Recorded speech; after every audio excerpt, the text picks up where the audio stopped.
pick up the blitz. Flag is thrown. There's your first down and a lot more for Demaryius Thomas. Swing and a shot by Freeman. Deep into the night. Back-to-back homers for the Braves. Blake Griffin will turn. 2-3 from the wind. Bounce. They go. They cut the big land. They go.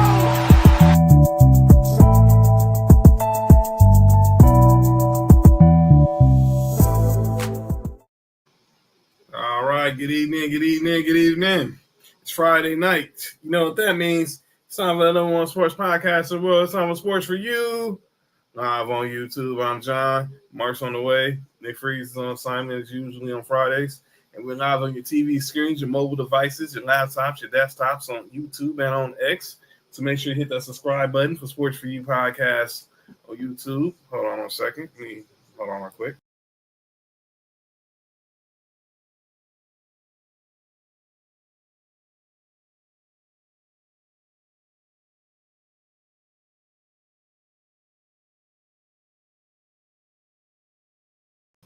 All right, we're back. Had to fix something with the screen. And we're live, like I said, on YouTube and X. So make sure you hit the subscribe button for Sports4U podcast on YouTube, Townhouse Media on YouTube, and Culture Clash Network on YouTube. Like us on Facebook, X, Instagram, and Sports4U podcast. Of course, follow me at John Watson0984 on X and Instagram and TikTok. You can follow Mark on Instagram. Hi, I'm Mark. Hi, I'm Mark1 on X. Follow Nick on X and TikTok and Instagram at 99Gorilla. We continuing with our traditions we do every August as we're on the road to the kickoff of the National Football League season is our Sports4U Two-A-Days, which kicked off on Tuesday. I want to shout out our guests. Our sister Nova Kane from the Culture Clash Network and Society and Pop Culture 101. Our brother also from Culture Clash and the Island of DWE, Miami the Great. Also want to shout out my boy KC Sports, or the KC Sports Show, and then our family, Marty McFlaherty of the Sucio Boys. So came on, they all talked a little NFC, AFC East with us. So we got another dope panel that's going to be joining us. We got a couple of guests. We're going to talk some Jets. We're going to talk some Patriots. We're going to talk, obviously, we're going to talk some Dolphins. And when Mark get here, we definitely going to talk about the Buffalo Bills. I see Zach Zinger in the house. Happy National Frozen Custard Day. Christy in the building. Christy Loves. See you next Friday tonight to talk NFC and AFC North. I'm man Dalton in the house, loyal supporter to the brand. All right, so we're going to go ahead and get started and bring on our first guest to the panel. He is making his Sports4U official Sports4U debut. You've seen him in the comments. That's right. Shout out to Trail in the building. He will be joining us in 2 weeks from tonight to talk the NFC and NFC and AFC South action with us, because the South always got something to say. And our first guest is going to tell us why also. But shout out to Chaos Productions for the dope intro that was made, and they be cooking in that lab. So shout out to Chaos Productions of the CCN. But our first guest. He is one of the founding fathers of the Culture Clash Network. He's 1/4 of the hosting quartet of the Marks with Mike's podcast by way of the 305, Dade County, now residing in the OHIO in the fall, or whatever area code I think there is.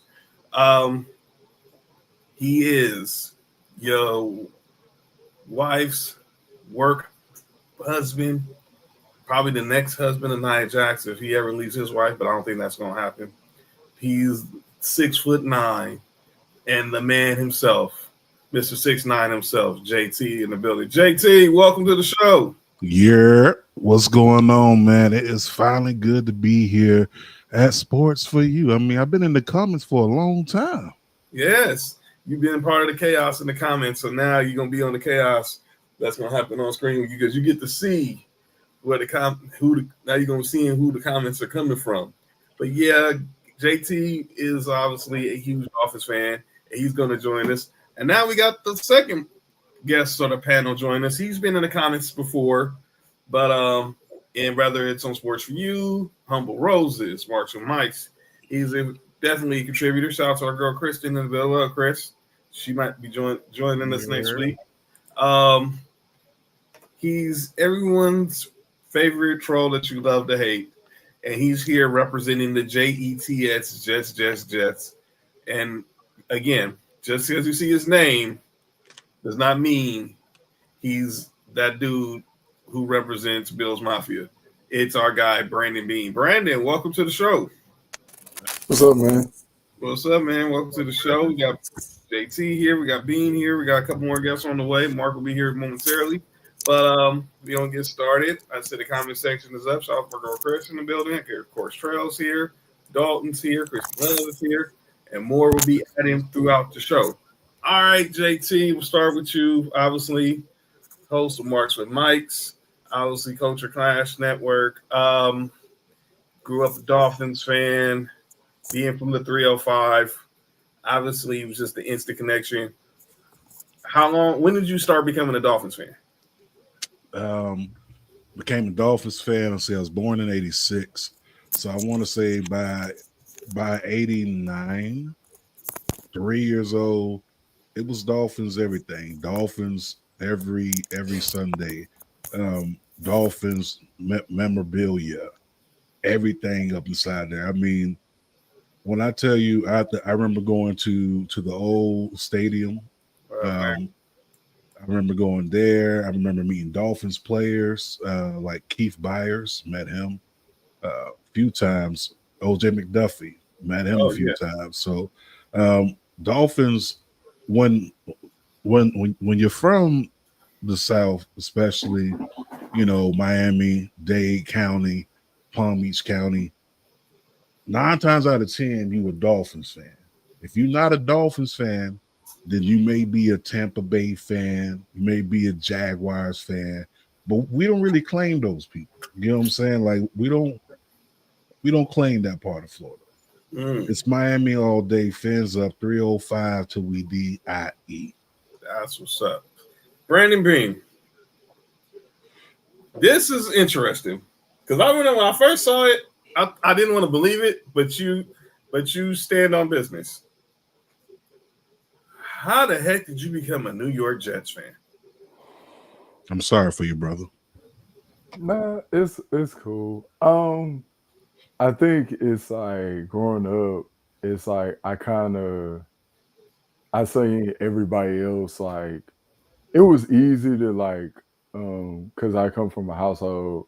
Obviously, my older brother was a Lakers fan. My dad was a Lakers fan. So I figured, hey, like, should I follow the trend? I was like, nah, let me be a little bit different. So I decided, like, just be the opposite of everything. So, like, I would see something, I'd be like, nah, I want to be the opposite of that. So I just, like, any good team, it's like, yeah, I could have easily picked, like, the Texans or whatever team, but I was like, nah, I'm gonna pick them because they just like I think I prefer to root for teams that's like overlooked and always been looked at as like the underdog. So like for like the Jets, it was like, okay, this is a team that's like, yeah, they had their fair share of failures and butt of jokes, but it's like they've had some moments where they've, shocked the world. So I'm like, okay, I can relate to a team like that where it's like I kind of been overlooked. So it's like, okay, let me root for a team that's like, always been counted out. And, that's been why I've been like staying on business with the Jets. Who was a particular player? I mean, where are you from? Where are you from originally? I'm originally from Rosenberg, Texas. It's like 30 minutes outside of Houston. Okay. So it's like I could have easily been a Texas fan because I ain't really, I don't really like the Cowboys as much. So there's that. So I think it's just like for me, it's just I just wanted to be different. I was like, I could. And then growing up, like the Texans didn't really become a thing until like 2002. So it was just like it was really hard to kind of like I was born in '96, so it was like I didn't really know about the whole Houston situation until somebody told me. It was like, yeah, we had a team. It was the Oilers, but now it's the Texans. I was like, oh, okay. But it was just like I had already picked the Jets by then, so it was just like, Yeah, I already picked the Jets by then, but it was just like it was one of those like situations that I just stuck with, and I've been sticking with. The player I would say Darrell Reeves for me. I think it was like, I mean, it was some like solid quarterbacks, like obviously, Chad Pennington, maybe Mark Sanchez, but Kurt, I did Butt fumbler? remember, huh? You talking about the butt fumbler, Sanchez? Oh boy. Yeah, who ironically enough is the last time we've had success. So there's that. If you want to call it like, AFC championship game actual success, but no here or there. But I think it's just like for me, I mean, I do remember a little bit of Curtis Martin, but it was really like Darrell Reeves that kind of like, okay, he won the ones. Like, yeah, we might not be, like a high power offense, but we know who. I felt like at the time I was like, yo, we got the best corner in the NFL in Darrell Reeves. So it was like anytime people faced the Jets, they knew like, okay, we got to worry about Reeves Island. So that's how like my Jet story was. Oh, that's what's up. I think everyone loved Reeves. Reeves was like, I'm a Broncos fan, so I can relate what you were saying about growing up in Texas. And shout out to our brother Jermaine from the Susio Boys, Susio Sports.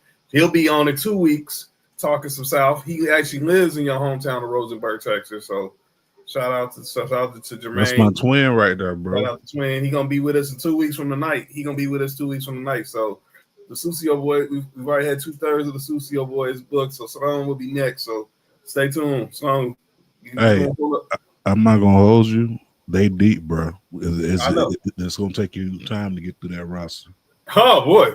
Well, I'm not going we're not going anywhere no time soon. So if we get to the whole roster, that's cool. I'm keeping this up. Yeah, boss. Shout out to Nessa in the building. She said JT represent. Obviously, shout out my brother Sam here. Obviously, Montreal, OT's trail, the OTC's in the building. Said didn't have Brandon on Sports4U on his bingo card, but that's how you when you find out certain things, you gotta do your research like you do. You never know what you come across. And shout out, of course, to our Queen Oos, Russell Faith in the building. Talk for the YouTube, my sister. And she said Brandon as total. Oh, Charles said we still cool. All right. So while you were saying about going up, obviously because there were the Oilers, and obviously anybody knew the Oilers. You knew Warren Moon. You knew obviously Earl Campbell, Eddie George. Mm-hmm. Obviously the late great Steve McNair.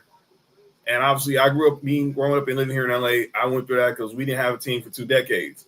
When the Texans came back in 2002, that was like the year I graduated. And so obviously David Carr, and then obviously eventually I got good getting guys like Arian Foster and of course JJ Watt, and obviously look where Houston is now with CJ Stroud. But obviously became a Jets fan, and it's rare that you find them outside of the East Coast. So this is going to be an interesting conversation when Mark gets here repping Bills Mafia. Let's also let's do some headlines real quick before we get heavy into the two-a-days. As we're talking football, we just had a preseason game just in with the Cleveland Browns and the Carolina Panthers. The Browns win 30-10, but the story of the game has been for all spring, all summer, has been Shedeur Sanders, the quarterback, former Colorado quarterback, who was taken in the 5th round. Tonight he made his debut. He did not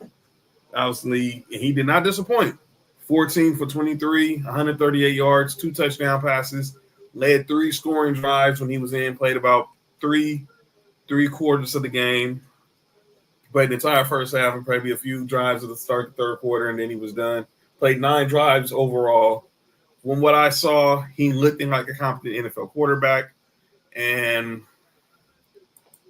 obviously he's trying to keep, downplay where his spot will be on the depth chart. Is as far as will he move up the depth chart? Obviously Dylan Gabriel's hurt. Kenny Pickett is hurt. We are not even going to get into what's going on with Deshaun Watson because clearly we know he's not even going to be a factor this season, obviously with that re-injuring his Achilles. So I want to get some thoughts. I'll start with you, JT, on the whole Shedeur situation. Because obviously a lot of people thought he was going to be a first-round pick in the draft. There was a lot of talk about, his dad pretty much, about Deion pretty much.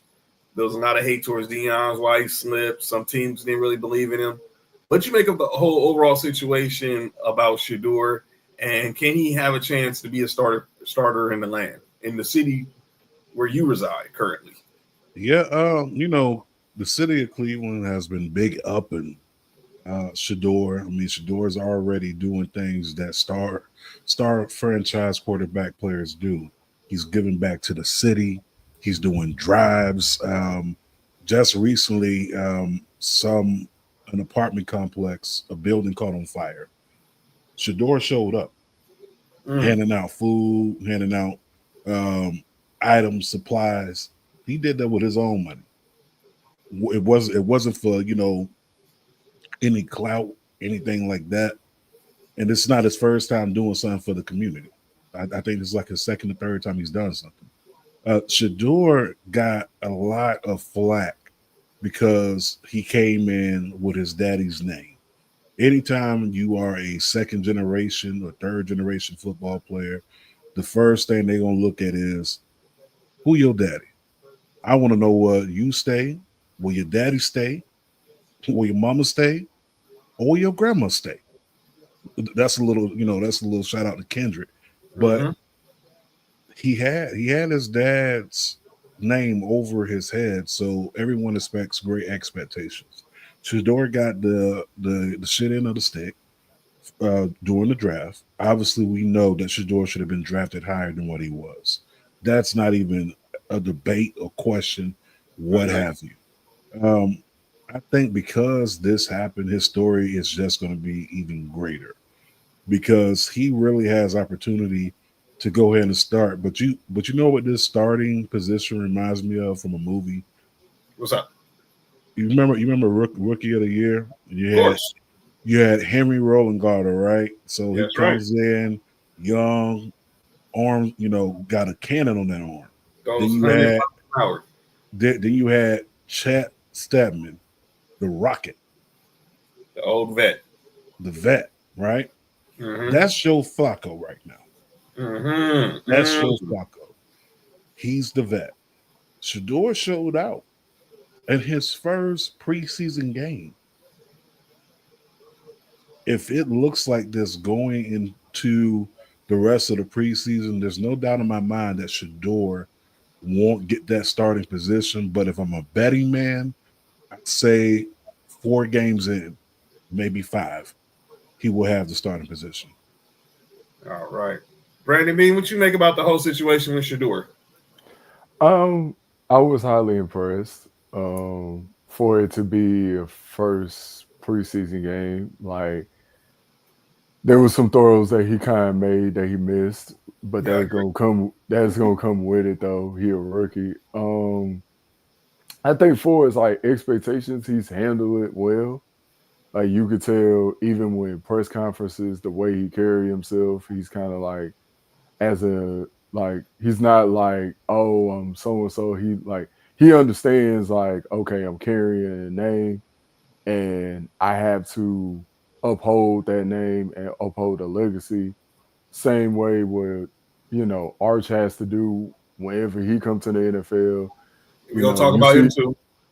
Same thing with Barney has to do and stuff like that. So I think they all three are in this unique spot where it's like they all are carrying family names where it's like, okay, we have to uphold this family name and we have to, we have to succeed because if anything goes left, it's like the first thing they're gonna bring up is like, oh, you're so and so son. You're like, they come in with already high expectations as it is. So it's like, so my advice to Shedeur is just like, hey, this comes with it. Like, just be Shedeur Sanders. That's all. Just be Shedeur Sanders. And as long as he's gonna do that, he'll get in when you fit in.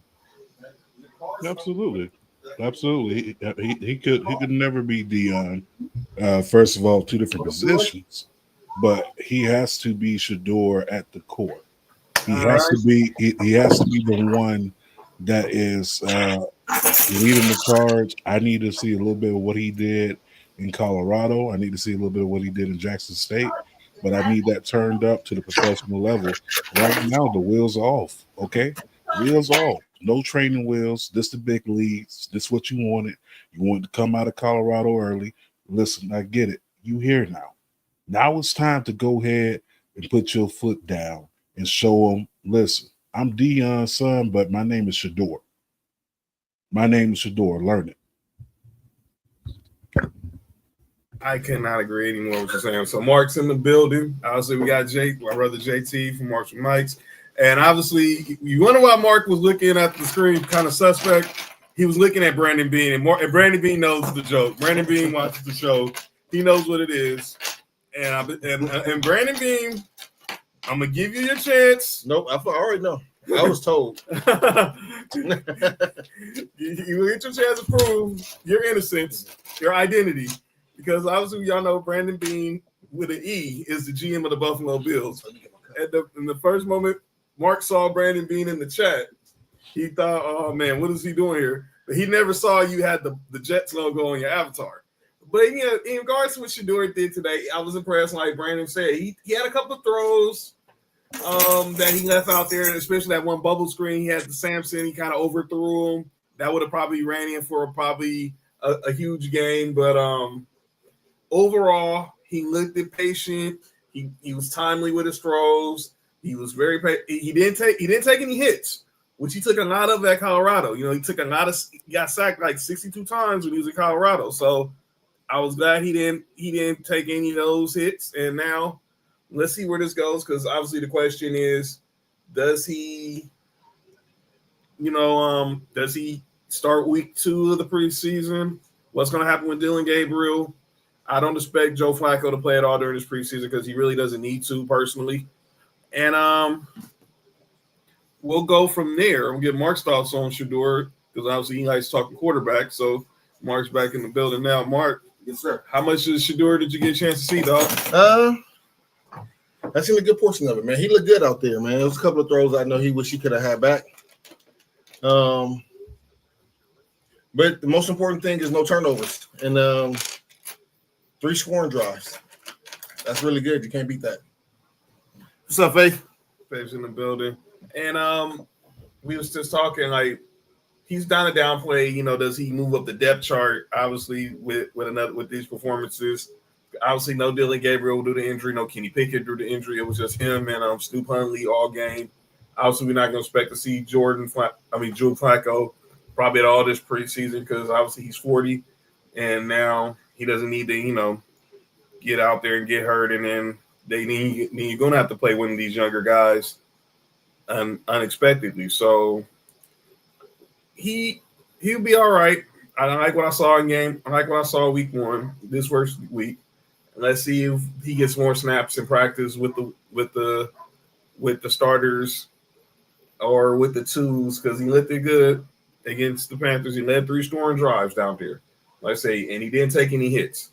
Let me update you on the story that's going on in Atlanta. The Falcons and Lions played a preseason game. Oh yeah, who got hurt? And the cornerback Maurice Norris took a headshot.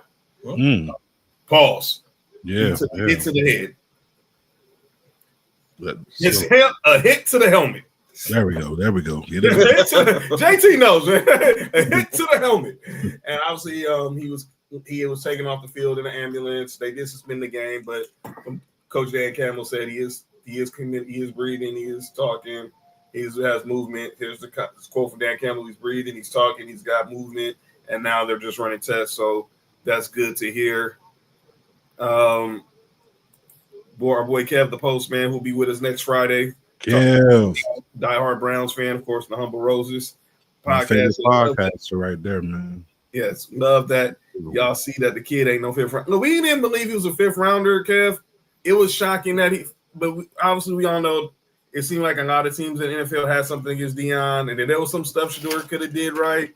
He kind of messed up on in the interviews, supposedly. But and then I'm seeing already where Josina Anderson was tweeting like Giants fans look away. Let's not do that yet. Now, if this is week 1 of the regular season, he's doing this. If you're a Giants fan, you're like, all right, here we go. But what he did today, and we haven't seen Jackson Dart yet. So let's see how Jackson Dart looks for the Giants, and then because obviously that's who he's going to be compared to. Let's get some other news before we get to the two-a-days. Speaking of, you all saw about Arch Manning earlier, Kev. His grandfather is talking. Arch Manning, of course, the nephew of Peyton and Eli, son of Cooper, grandson of Archie. And obviously everyone believes he's going to be the first pick in next year's draft. Well, Archie Manning was doing an interview, and he said Arch isn't going to do that. He'll be at Texas thinking he was going to forego going into 2026 draft and maybe stay an extra year at Texas. Who said that? His grandfather. And when I heard this today, I think of what my man DeMarco Farr, former Ram, and of course, Fran of 7, who I know from 710 ESPN said this on the radio. He thinks this is Archie doing the early Eli thing for Arch because you get the Browns. They got 2 first-round picks. They got their pick and they got the Jaguars pick.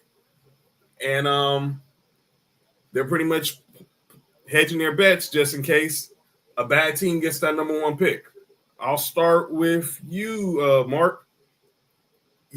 What you think Arch got up his sleeve? What the Mannings got up their sleeve?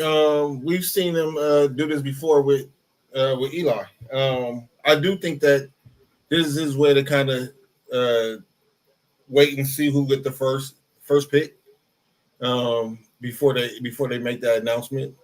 So he can kind of gather himself, trying to figure out where he want to go or put him in the best situation possible. And it's not Arch. Even if that was true, it's not Arch. It's not his decision to make. It's Arch. Brady, man, what you think? It's probably one of those like conversations they got to have. They probably weighing it out. Like, it could be the Saints. Saints could be in the top lineup. If Saints somehow end up with the first pick, I could see them kind of saying, hey, do you want to go home and play for the Saints and, line up a quarterback? Or do you want to, like, stay another year? Me personally, like, I would just tell Arch, like, hey, go another year. Because this upcoming season is pretty much his first full season as a starter. And I feel like he needs at least 2 years minimum as starting quarterback for Texas before he eventually leaves college. That's why I would tell him, because like I understand, like I get it. Even if he pops off this season, I would still kind of tell him to stay another year to get a second full season as a starter before leaving for college. So it's like, because like I want him to be like ready for the NFL. Not, oh, I think I'm ready. No, it's like, I need you to be ready. Not just physically, but mentally as well. So I think that's where the conversation has to be between Arch and Archie. All right, JT, I think you pretty much just told us what you think about Archie, about what Archie said. Well, Pops. What the hell going on here? Okay, that's what I want to know. And that's a good answer. First of all, if you look at it, this man been calling shots for his sons and now his grandson.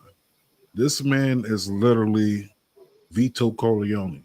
You get what I'm saying? Like, if he say something's not going to happen, I 1,000% agree with it, because we seen what happened with Eli. We seen what happened with Peyton. They went exactly where he wanted him to go. And I think Arch is going to end up in the same boat. Now, if he's saying this to throw people off, And just to relate it to wrestling, kind of like the whole Paul Heyman, Seth Rollins. So we got all year until we got to cash it in, and next thing you know, at the draft, Arch is inside the draft. Like I could see that happening as well, but he's going to call the shots. He's been calling the shots for his family, and I think he's the head of the table. He is their travel chief. If he says, I don't want you playing for the Browns, I don't want you playing for the Bills or whatever, it's going to happen. He got pull in the NFL. And that's the same type of pull that Dion tried to have, and we've seen what happened with that. What up, Austin? And I pretty much feel the same way. I think Arch is trying to do the same thing that happened with Eli. Clearly, Eli said he wasn't playing for the Chargers. He didn't play for the Chargers. He got him to New York, and the rest was history. And now, and now we're gonna see what happens with Arch. Big Nick's in the building. He'll be joining us in a second. What year did Eli go in the draft? 04. No. It was 04. 04. Was it 04 or was it 03? I can't remember. Phillip Rivers went what year? It was 04. It was 04. So yeah, it was 04. Yeah, that was 04. It was so Eli was the first pick, and the Chargers had it.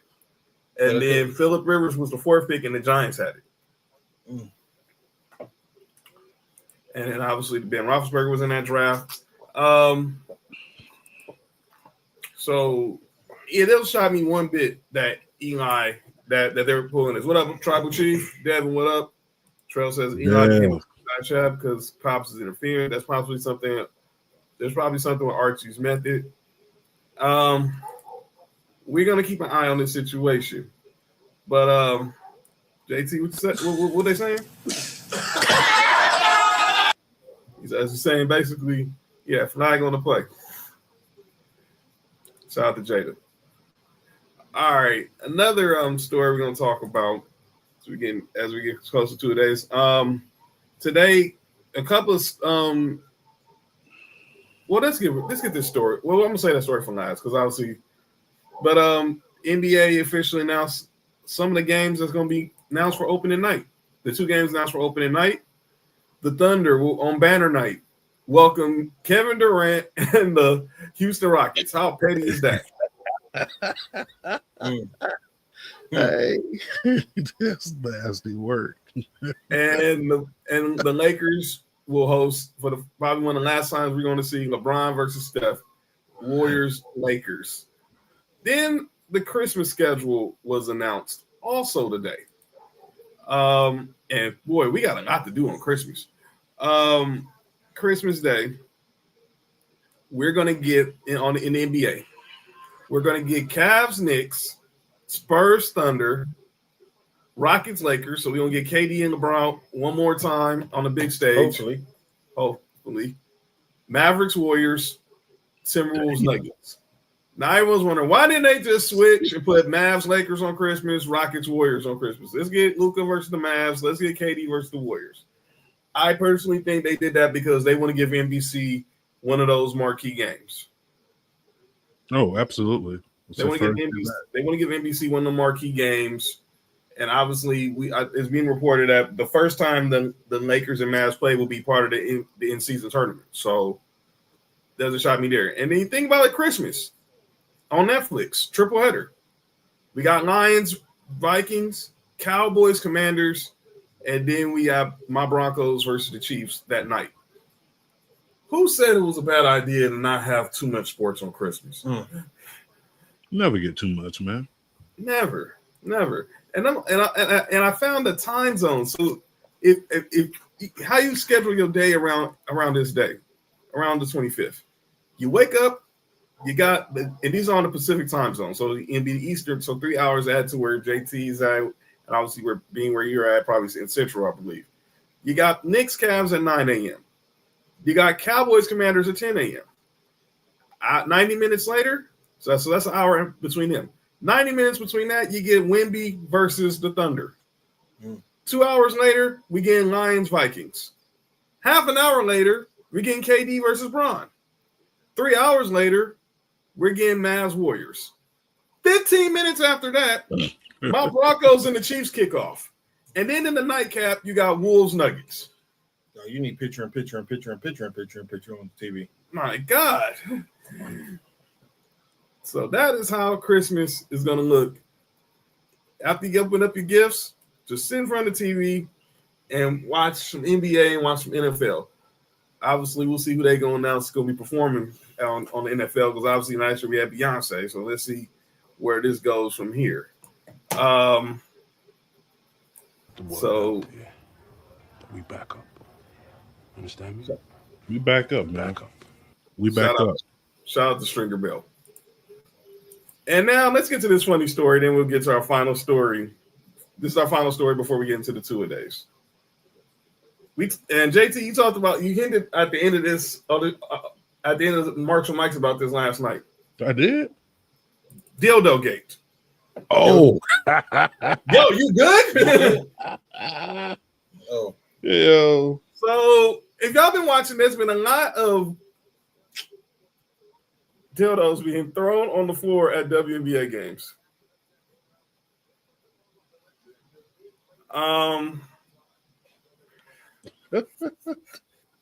So they did get two of these guys.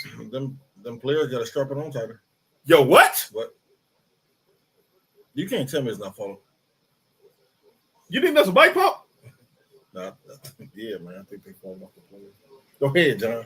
So chicks wearing neon bike pump, wearing glow in the dark. That's a different type of glow stick, but I'm saying. Oh, yeah, balls. My bad. Type of glow stick. It is Friday. What do y'all make of this story? JT, let's start with you. What do you make of this story? Let me take this thing off the screen. I can't look at that anymore. Yeah, bro. I was about to say, I think you had the dildo up there for entirely too long, bro. I'm just going to throw that out there. Just a green covered dildo at that. Not that I have a preference of color or a preference of dildo, period. Hey, yo! But what I will say is this, bro. And you're right. I touched on it last night, Paul. Touched on what? Yo, I touched on it last night. This shit is ridiculous. God damn, pause again because I just said ridiculous. You know what I'm saying? But, yo, this is what happens, Faith, on a Friday. You already know. This is nasty work, right? Like, first of all, you would never see this shit in the NBA, right? No one's out there throwing pocket pussies. No one's out there throwing fleshlights on the court. No one's out there throwing honey packs or magnums or Rough Rider condoms. If you're still using Rough Rider condoms in 2025, go get tested. Sick nigga for doing but honestly, though, I'm not gonna hold you.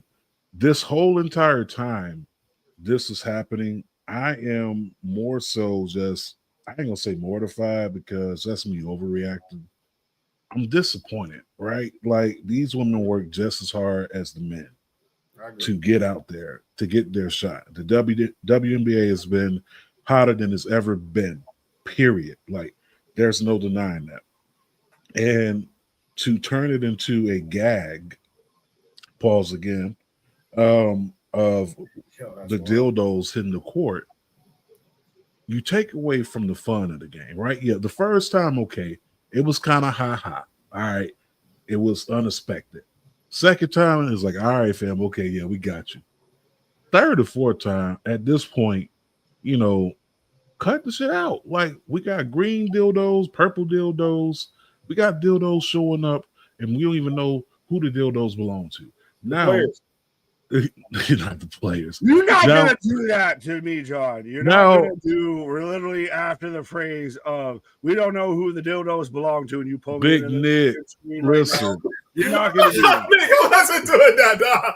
I will fly to wherever you are and fight you right now. You're not going to do that. Let's start this over again. Big Nick's gonna go backstage for a second. You already started off out here, so now we're running with it. But no, you already did me dirty. Nah, you my guy. I think it's. I'm getting just thrown out here like a dildo during an NBA court out here, just laid out there for everybody to see. But yeah, no. Well, you ain't wearing neon green, so you straight. You know what I'm saying? Well, I mean, I'm at least blue or something. I know I got green behind me. I make it work. I'm not gonna hold you though, right? So that whole entire situation, period. At the end of the day, they ain't doing that shit in the NBA. Show these women respect. I was more so surprised by the mug shot of the person that they didn't he fit like everyone that's on like wrestling or sports or anybody that you like that's arguing with you on social media. He fits. That's exactly what he looked like. But I kind of to expect him to look like a super villain or some shit. Like I kind of expected this to happen. Like he'll throw the dildo, and next thing we know, he's like till we meet again, and runs off. Like, that's the dastardly dick shower. Something like Dr. Doom. Ladies and gentlemen, now also joining the panel. He is you already fucked it up, John. You can't do I still gotta give you a proper introduction. Ladies and gentlemen, boys and girls, children of all ages. I was gonna say, is this where I do the YouTube? Ladies and gentlemen, boys and girls, children of all ages, the Wrestling for Life Network proudly brings to you one half of its tag stream champions. I am Big Nick. Yes, much like John, just throwing me bare chested out there on the floor and everything for all the world. Hey, yo! All right, bare chested as well. Hey, JT, there has been dildos thrown in the NFL game before. Big Nick, you should know about that. Yeah, that's the dildo. Hold on, I'm. Is that what you're calling me? You call me a dildo? A dildo is crazy. No. Hold on. So when did the dildo pop up on the NBA court? Because I must have missed it. No, not NBA, NFL. It was during the Bills Jets game. Oh, NFL game. End zone. Yeah. Well, that I can see. Did they throw it on the field when Odell Beckham was playing? No, he just brought it with him in his carry-on. Okay, I just wanted to make sure. He was using it when he was in that tub, in the hot tub, singing "Let's Get It On." Okay. Oh, you talking about when what's the name came up from underneath the water? Yeah. Was that Landry? That was the Cruise, the Timberlands. He came up from underneath the water. I was like, hey, yo, how long have you been holding your breath underneath there? It's inside of a jacuzzi at that. So you were underwater in the jacuzzi. You were brave individual. No. Zesty. Look, Big Nick, what do you make of this whole situation with the WNBA and hashtag dildo gate? You're gonna go into this, but yeah, no. It is just, I don't get why it's a thing. Like, it's just one of those. The WNBA is already trying to make something of it. Still gets a little weird, and now this is like just an extra little punch in the jaw. Mm-hmm. It's a slap with a dildo. Strap on and strap in. That's just wild. Strap on or strap in. No, man, y'all wild. No, we just keeping it real. Ain't that what the kids say? Keeping it real. Asking for how long was he holding his breath? I'm curious. Like, I don't know how long he was underneath there. Only thing I know is that he popped up mid chorus. You like that he had to time down. So that they rehearsed that. Remember the episode of Jamie Foxx show when he was trying to sneak to film the video and he was doing popping collars? He just came out the pool. First. Now, the thing that sucks about this whole thing, right? Now bags are banned. You can't bring bags to the WNBA games, and I kind of feel like the NBA may go that route if pocket pussy starts showing up on the court. Yes. Flashlights. Now, whether they start throwing dildos on the NBA court or not, that's a whole nother discussion. But I would not put it past happening because people are going to sneak it in. What are they sneaking inside themselves? They will find a way to get it in. They will smuggle it in like this is Rikers Island. Like it's going to happen. Someone's going to be that guy. To, I guess, halfway try and make this conversation not sexual or not jokey, of is it a showing that the WNBA refs have gotten that it has outgrown the refs of the shit's gotten out of hand and everything. We saw the whole brawl with Caitlin Clark and all of that, of the refs. I think of like the league or the refs or somebody in control here needs to get a real restraint on everything that's going on. I don't know what they're gonna do. Like JT saying, they're probably gonna start going to the clear bag policy like they do in NFL games. Yep. So you're gonna see that at arenas. I'm shocked it's not happening at arenas already. All they gotta do is stick it in, like JT said, stick it in there. Yeah. Stick it up the culo. They'll get right in there.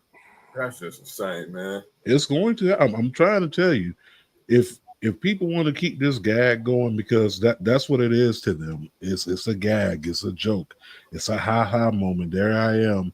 They're gonna tell their friends, "Oh, that was my dildo. I threw that on the court." That's what it is. It's the clout case. Naming a dildo is wild, by the way. Just saying. Shoot, that's buying me. one is wild. Like, what possession you? What gives you the like? Just the thought process. Like, it's just the thought process. Like, you just wake up and like, all right, let me just go buy one. Like, what Let me just go possesses deal. somebody to like? Did you buy it or did you have it on standby? No, it's just like I don't know personally because it's just like it's shot. Like, am I surprised in America? No, like it's America. Like it doesn't surprise me to hear this, but it's just like it's still kind of shocking because it's like what possessed people to do this? Like, and then it's like and to be comfortable with it. So it's just like I think that's what. Well, yes, white people. But it's just like it's still kind of like it's mind-boggling. Like even in a country, yes, we have like again, it's America, so it's like the main guy up in the White House is kind of like an idiot.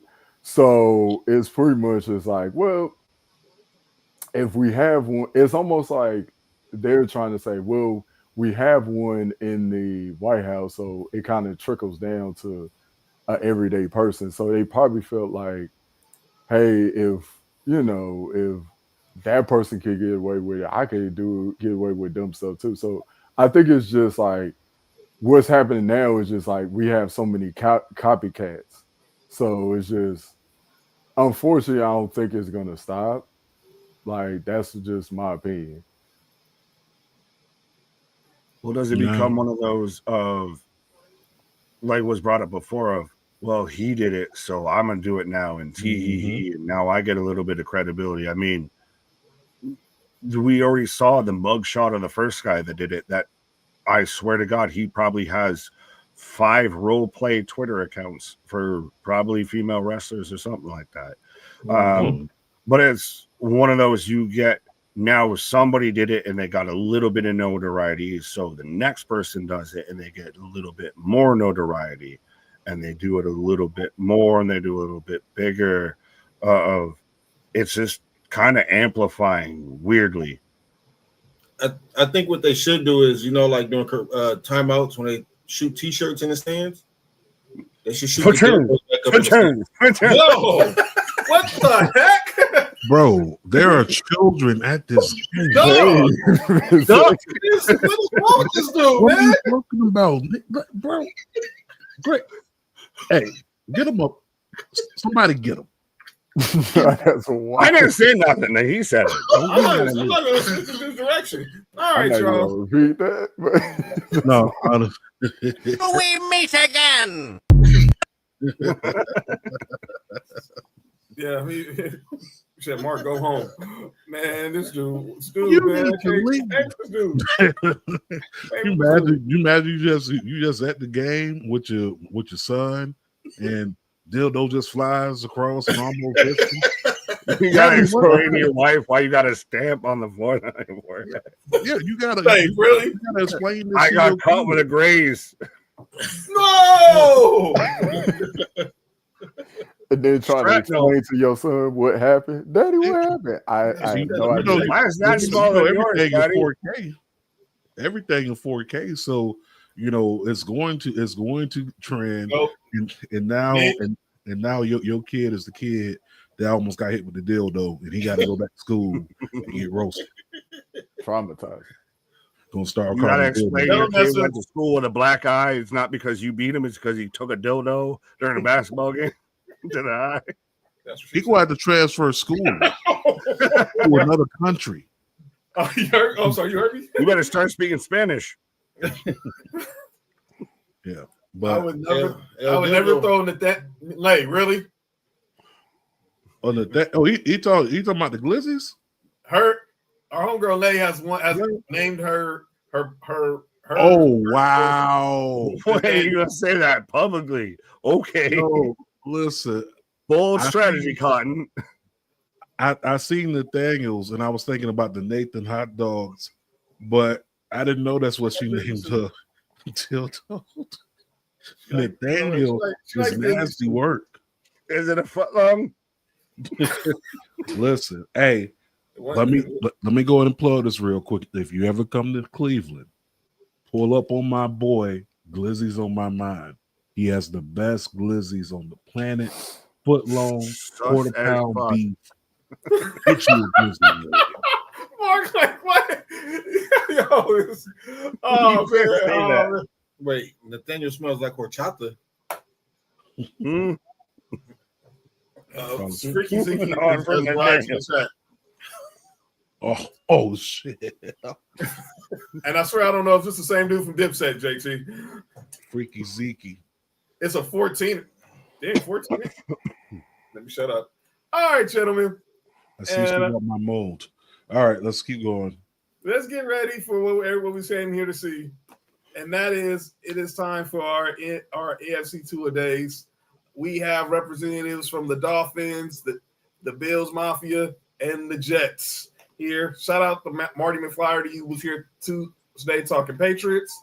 So let's just continue the discussion. And I'm going to start with you, Mr. Brandon Bean. As the Bills GM. Oh. As the Jets fan here, let's talk about your Jets. Obviously, the Aaron Rodgers experiment was a disaster. Trade for Devontae Adams was a disaster. So now you have Justin Fields. You re-signed Garrett Wilson. You still got Sauce Gardner, Breece Hall. Obviously out goes I forgot who your coach was last year. Salah. And then obviously fired Nathaniel Hackett. Now you bring in Aaron Glenn. Wait, Lay's Nathaniel? I think that was the inspiration. I'm going to get annoyed because this year is wild. My bad, Wrestle Faith. I mean, that's what Puff was using. What? What? Said Puffy was using anointing oil. Anoint? Take that. No. Lay just brought out the chocolate for Nick Freeze. Nick Freeze is in the chat causing chaos while he's not here tonight. My nemesis. Why aren't you here? I need to find you. He's on assignment tonight, and she brought out the chocolate. So, Brandon Bean, first, again, I appreciate your story of you telling us how you became a Jets fan.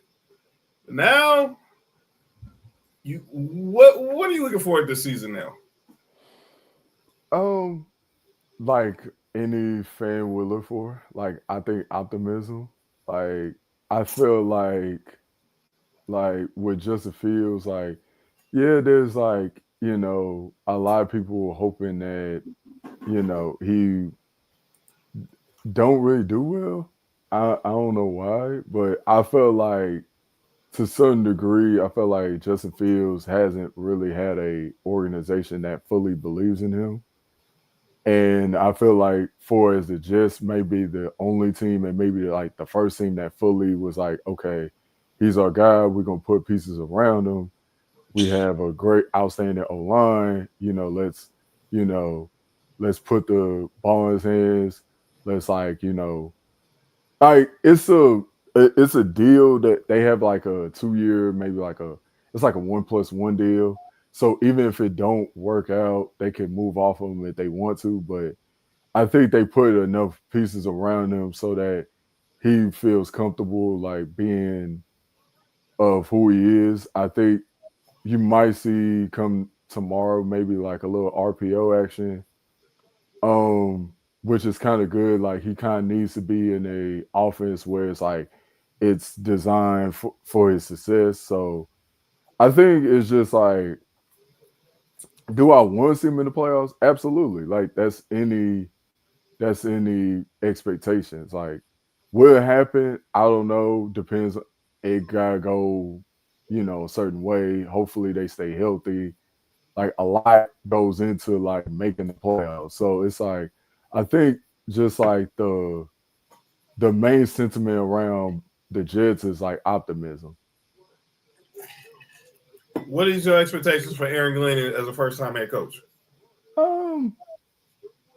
I could see that he has like changed the. I think he's a culture changer. Like you can kind of see in practice, like he doesn't really like he holds players accountable.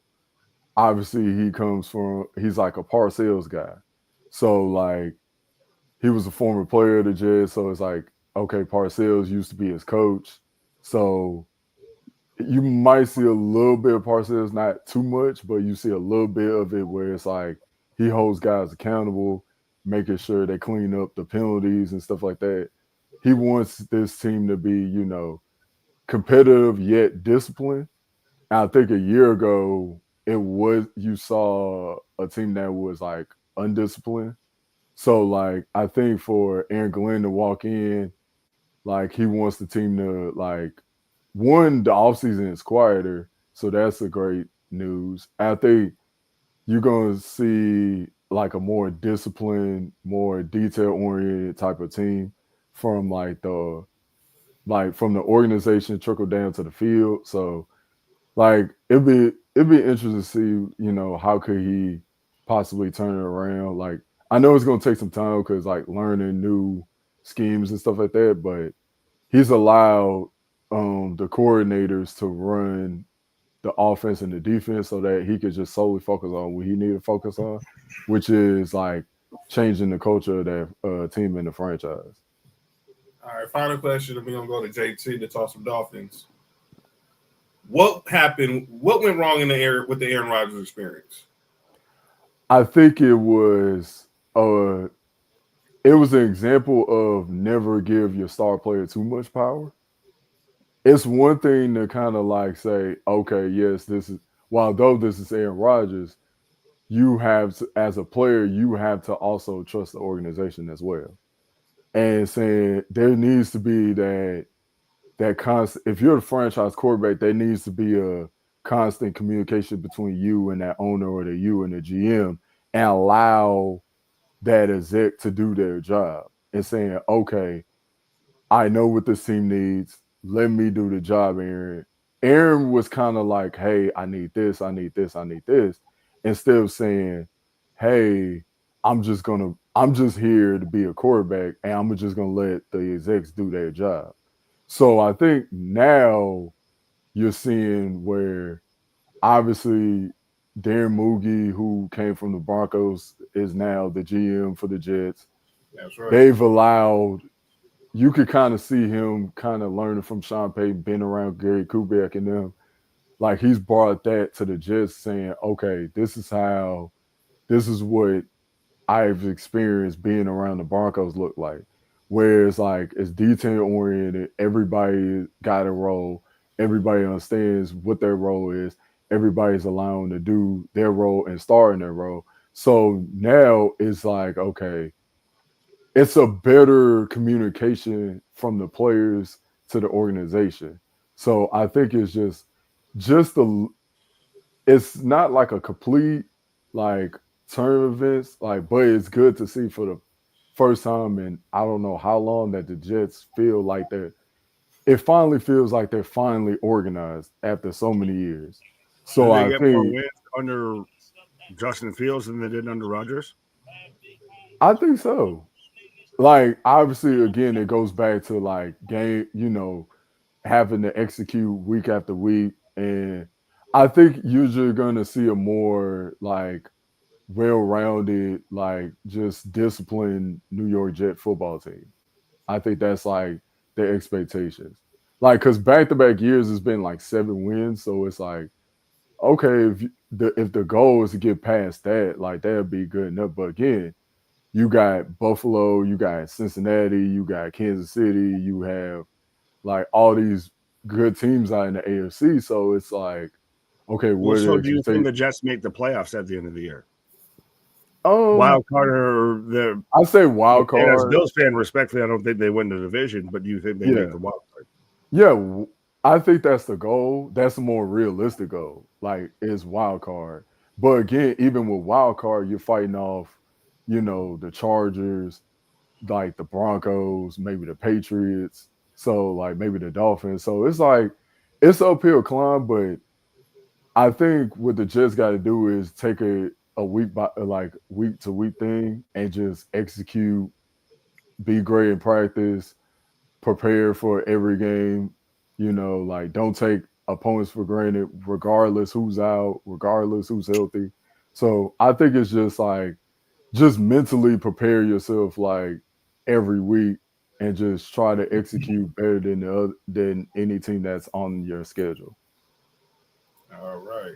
We'll go back to the Jets in a minute. Let's go over to you, Mr. 305. Obviously, you a Dolphins fan, JT.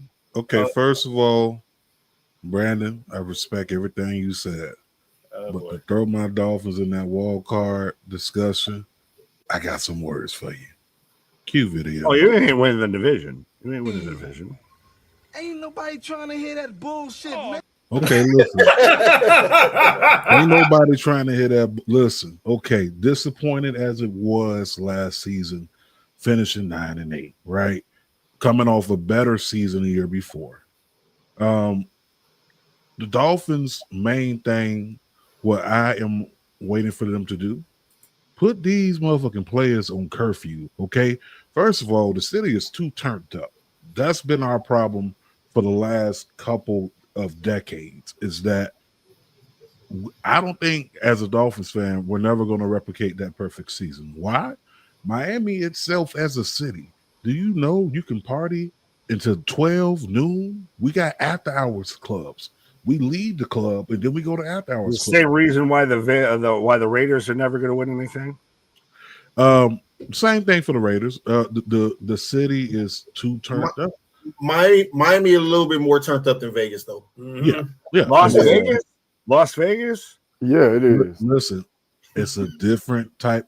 Okay, it is. The best way I could put this. Vegas has all the aesthetics, the lights, the glamour. Miami has all that plus all the drugs and them. Okay. you know. Listen, that's been our problem. If we can get these players on a set schedule, because do you know who's at these after hours parties? The football players. They up there partying, and next thing you know, you got to Uber this player in to come to practice. He late, so it's a lot of discoordination going on. If Miami can get these players to dedicate themselves, hey, listen, let's play these games after the season over. Party all you want, but we partying just a little bit too much. And I think that we need to really focus on what we're doing this season. Stay inside the zone. We get momentum, and then we drop it right off. We drop it right off because we get too excited. So it's kind of like that shotgun feeling. They jump the gun. You get 3 or 4 wins in, you start smelling yourself. We need to stop that. I think in order for the Dolphins to be successful, the first thing they have to do is protect Tua, okay? Because Tua is one concussion away from wrapping it up. Tua is one concussion away from taking the dap back like Jadakiss, okay? He is one away. How many concussions has Tua had since he's been inside the NFL? I'm not even counting college. Yeah, what, 2 or 3 in one season? In one season. Our offensive line has to be stronger this year. We have to protect Tua at all costs. Tua is getting licked up, hit up, and laid on his back. Hey, pause on the hit up and licked up. But he's been getting hit, and he's been on his back a lot.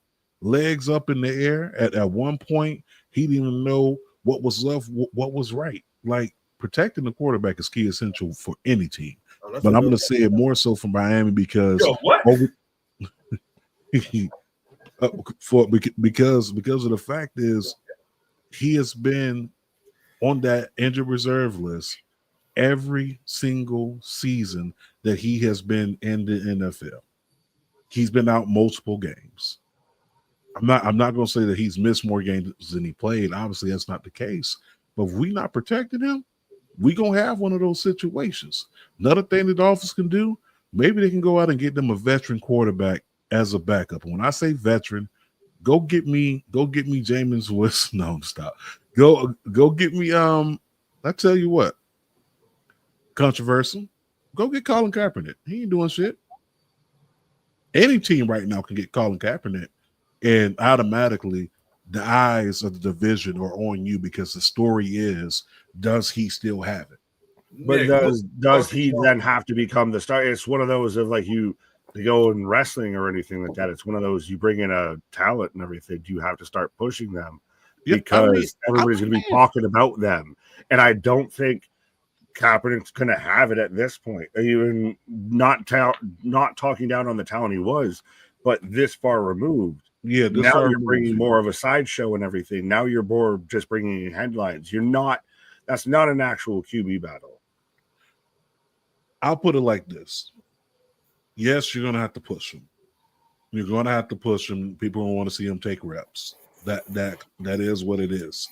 But the simple fact of even getting that out there and seeing it for any team in the NFL boosts his confidence, boosts his ticket sales, boosts his ratings on television, boosts his merch sales. So people are going to be coming in just to see if this man even touched the ball.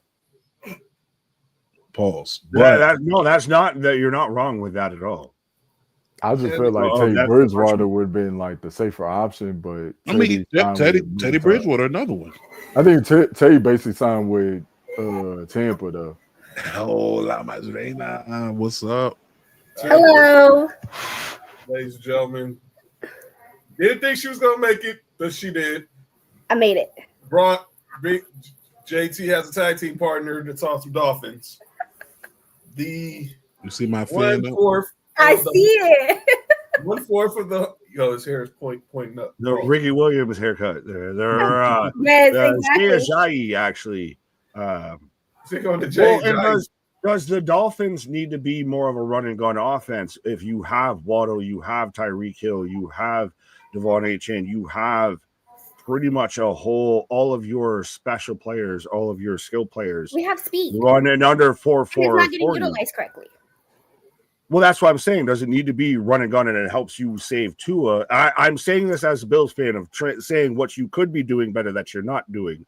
Of one of those, if you just run and done, dink and dive, of you have an offense that is built on speed and just gets into open space. And you save your quarterback from getting a concussion if he's just dumping it out within a 3 to 5 foot drop. Yeah. No, and I agree. But that's why when the draft happened, I have been saying build the trenches. O-line. O-line is the key. And clearly it is not clicking in nobody's head up in the office over there. If you're not going to build that O-line, you need a quarterback. We need a quarterback. Mm-hmm. So if someone can block correctly for him, his accuracy is spot on. And we've seen it. But is Tua a game winner or a game manager, though? Like, I get that keep him protected, but is he going to be one that wins you the game, or is he the one that keeps you in a game? I feel like he's both, because if we've seen it when he goes down and we have no one to pretty much a decent backup. Well, that's more of an indictment on just you have no reserves. If that's not saying anything great for Tua, of that you just have no one to back him up. It really just going to be a little bit of everything, because if he goes down, we need someone to pretty much pull the weight. But with him, they're not pretty much. He's the needle point. He's the one moving everything around, and without him, it's not working out. I'm gonna agree with you, Nessa. He is both. He is the one who's gonna manage to keep you in, and he's gonna be the one to win the game. We seen it last year. We seen it the year before. Amazing passes. He did that whole kind of like the Magic Johnson pass with the ball, like that. That was from a perspective of someone that watches basketball. He basically won the offense with that pass last year. But I think honestly, Tua is both. He is your manager. He's going to manage you to keep you in the game, and he is the game winner. Protection is the key for Tua. If the Dolphins can keep him protected with a strong offensive line, I believe the Dolphins could be inside of the discussion as one of those teams to make it past the second round. That's just my opinion. Like, because his accuracy, like Nessa said, his accuracy is there. He really doesn't have a lot of. He's not a big turnover guy.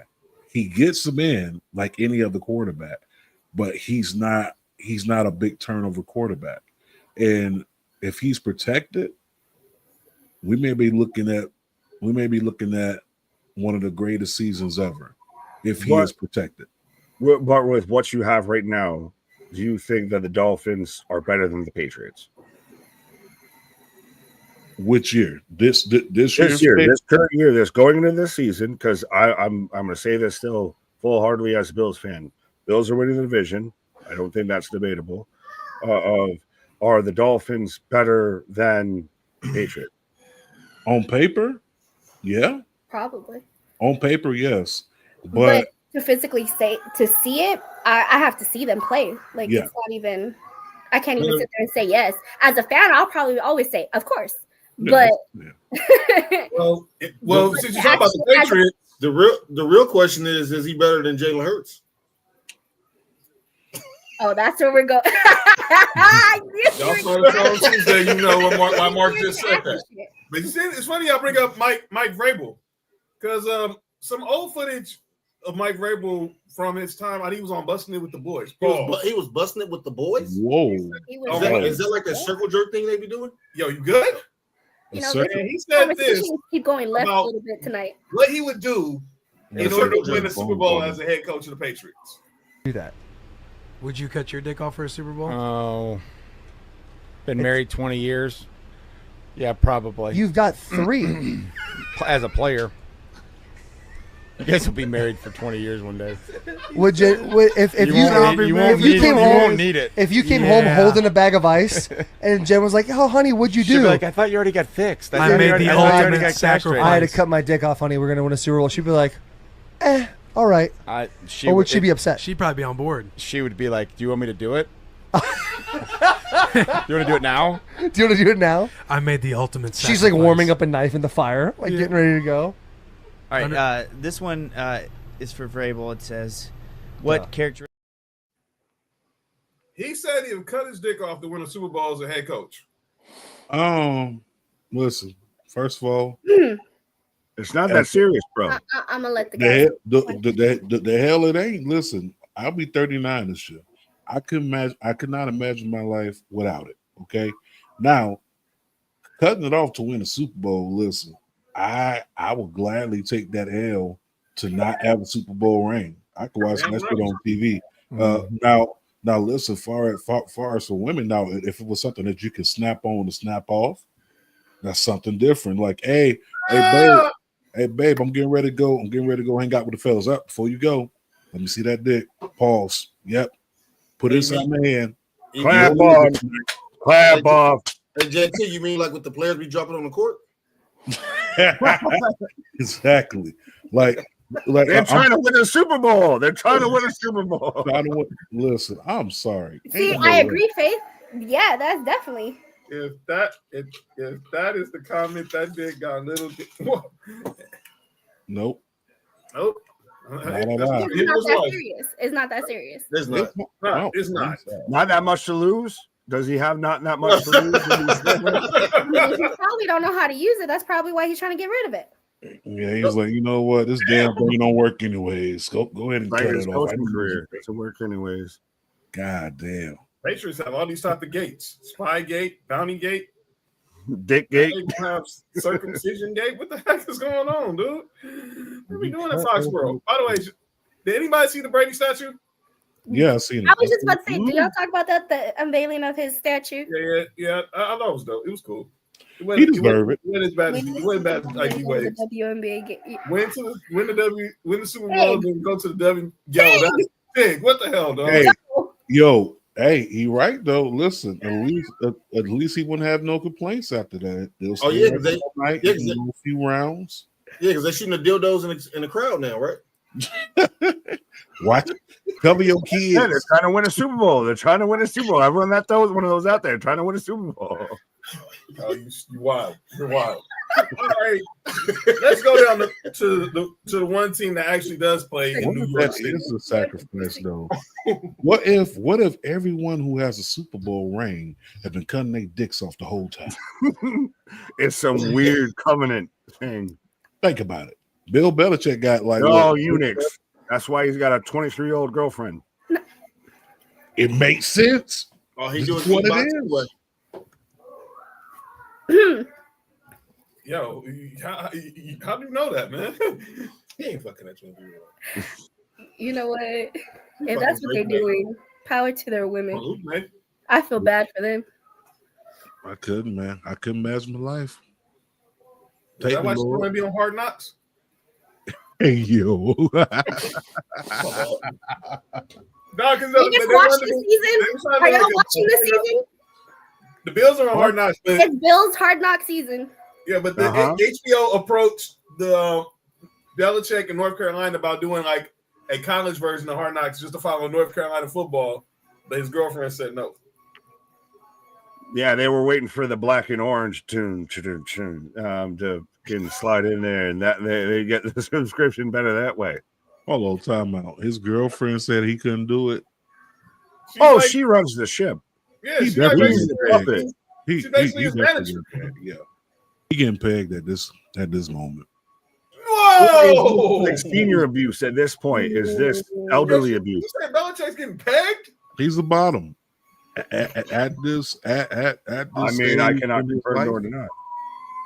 This stage in his life, you mean to tell me HBO getting ready to roll out a check for you, and you running by your girl? Nah, we don't need HBO money. The hell we don't. You got a 23-year-old girl, wife. That's horrible, bigger. You take that money. You get that money because she gonna run through them pockets. Okay, you're gonna be like granddad on the Boondocks, taking her out everywhere, taking her to Red Lobster. The family ain't even cheddar biscuits, but this random broad is eating cheddar biscuits.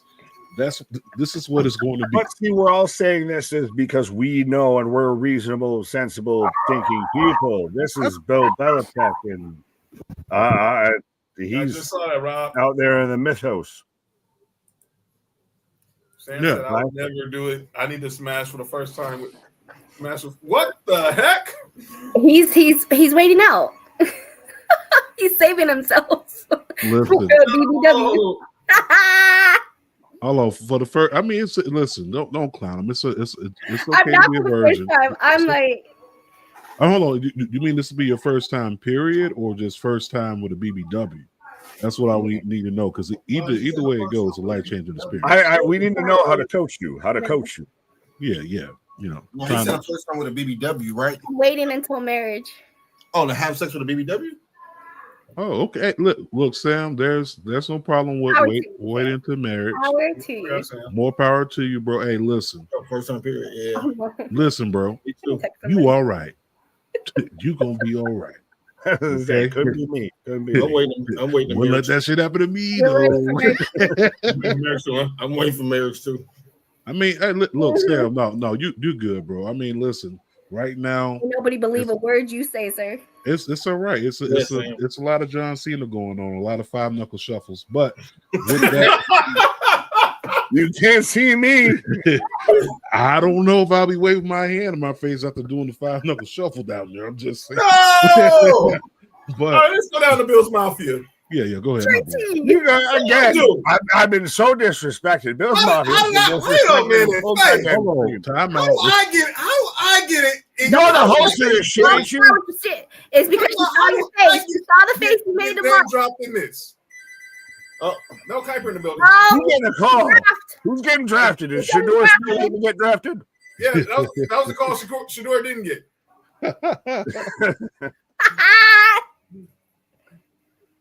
Well, Faith, how do I get implemented in somebody else? Because you're hosting this. Sir, you don't have to. You are the MC of the evening. Your face said everything. Yeah, John, John, you tripping, dog. What I do? Whatever Faith said you did, you did. Man, you be starting at 100%. Yeah, you did that shit, bro. Yeah, John, that's on you. When did I start? That's what you get for trying to ban us from Sports4U. It be your own people. That's what you get. This is bullshit. Yeah, I mean, why you playing with balls? You have balls for it. Why you playing with balls? You see what you're doing? Hey, why did John play a video? John, why play a video with him playing with balls? I don't know. Curious. He's mad at something. So he started playing with his balls?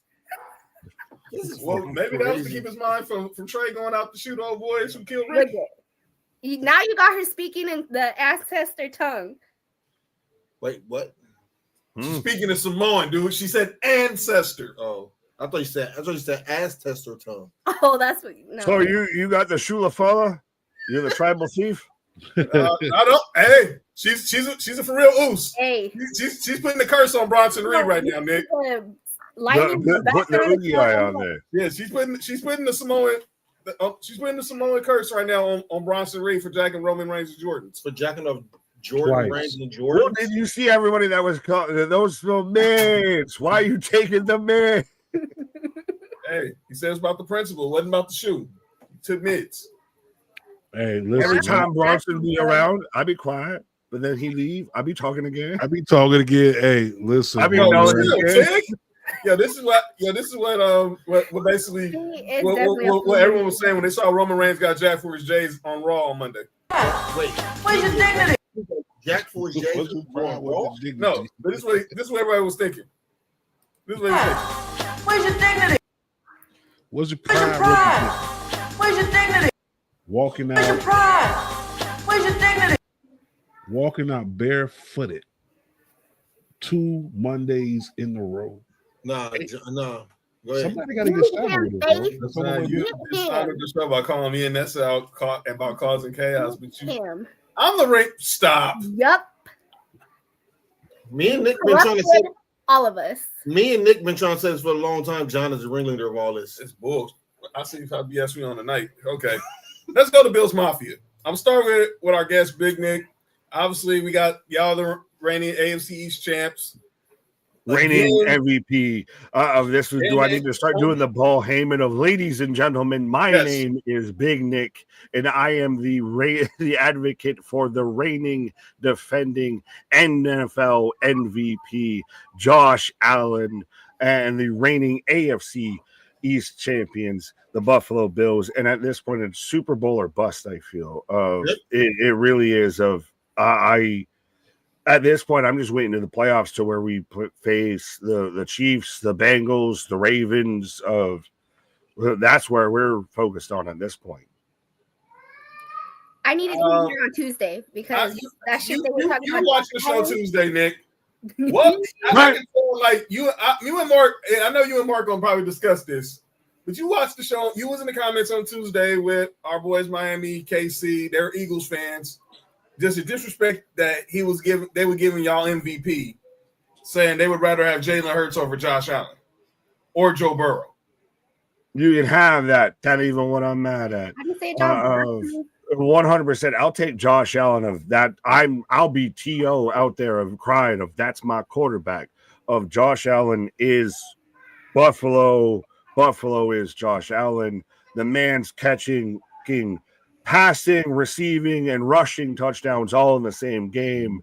Like this guy has put the entire franchise on his shoulders. He is Peyton Manning. He is Tom Brady. He is Drew Brees. He is the one of one. So I will ride with him until the wheels fall off. So it's where are you all time, and then we'll go to Mark. What do you have? Obviously, it's him and Jim Kelly. Obviously, y'all two greatest quarterbacks for franchise. Josh Allen. You're taking Josh Allen? Not discussable. Josh Allen. Wow. Four-time loser versus hopefully four-time winner. Over Jim Kelly? Josh Allen. You know what, Nick? I have a question for you because, like you said, you were there on Tuesday. Do you think Josh Allen can work with the Eagles' offense? Like how they said that if you switch quarterbacks, yeah. I mean, I think that's just, I mean, Christ almighty, you have a guy like Josh Allen with Saquon Barkley behind him. We saw what Josh Allen can do with James Cook behind him and Ray Davis and all of that. So you add him with an even more explosive offense, A.J. Brown, all of that with all your wide receivers that would be on the Philadelphia Eagles offense. That's a fucking super team. That's an all-star team right there. And that's why I think that Josh Allen's the MVP of he did the Buffalo Bills offense is everybody eats. You can't focus. They're the worst team to draft in fantasy because everybody's going to get, 10 receptions a game because there is no one-star player. Yeah, Mark? Yeah, that is true. They remind me so much of how a college football team would play, as far as everyone getting reps, everyone getting a touch, everyone getting some shine. I think that's what makes them different inside the AFC as a whole, period, because you don't know who is going to come from, who's going to be the guy, who do I got to put double coverage on. Like, that's one of the attributes I will give the Bills credit for. I would definitely do that. Go ahead, Mark. My whole thing about this year is two things for me is this James Cook situation. Damn, this shit is heavy. This is eerily reminded me of Stephon Diggs. Right, dude. I'll ask you, are you that hung up on James Cook? Could we not? No. Ray Davis, Stephon. No. It's going to be interesting because Stephon's now with the Patriots. Yes, I see the cornerstock keep falling. Yeah. No, I'm not that hung up on James Cook. Before Myles Garrett got signed, I was trying to put him in a package deal to trade and get Myles Garrett. I'm now trying to put him in a trade package to get Michael Parsons. I'm not that hung up on James Cook, and I'm a Georgia fan. So as much love to James Cook, but I'm one of them fans. If you don't want to be here, then you don't want to be here. Our goal is a Super Bowl. You know what I'm saying? And you trying to make an individual. You trying to make it all about you. Right now, it's a team goal to win the Super Bowl, and we that close to winning the Super Bowl, or at least being in the Super Bowl. You know what I'm saying? So no, I'm not. And then Sean McDermott. I think if we lose the Chiefs again in the playoffs, or if we don't get to the Super Bowl, I'm not sure if they keep Sean McDermott around another year. I like McDermott. I like McDermott.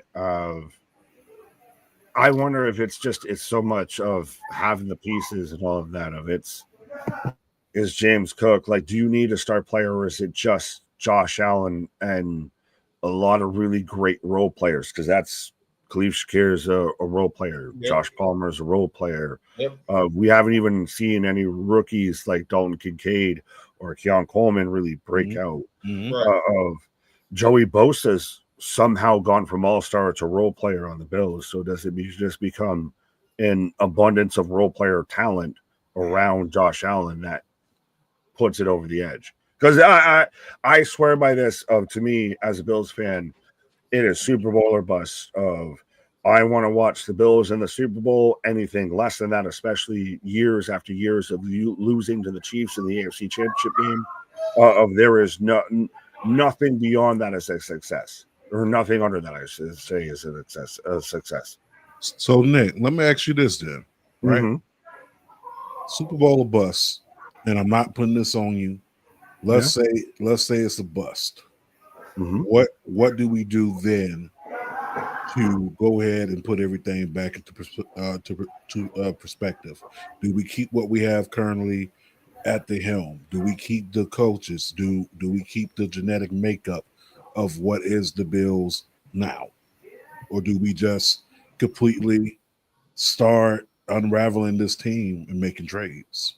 I get fully what you're saying, because I worry that's always the downfall, is when you really start to you put such a pressure, and then when you don't reach it, does it become the unravel? I really, so if it was me, and this is me, I wouldn't pull away too much, like Marcus said, of James Cook is, if he's still under contract at that point, he's a tradable asset and everything.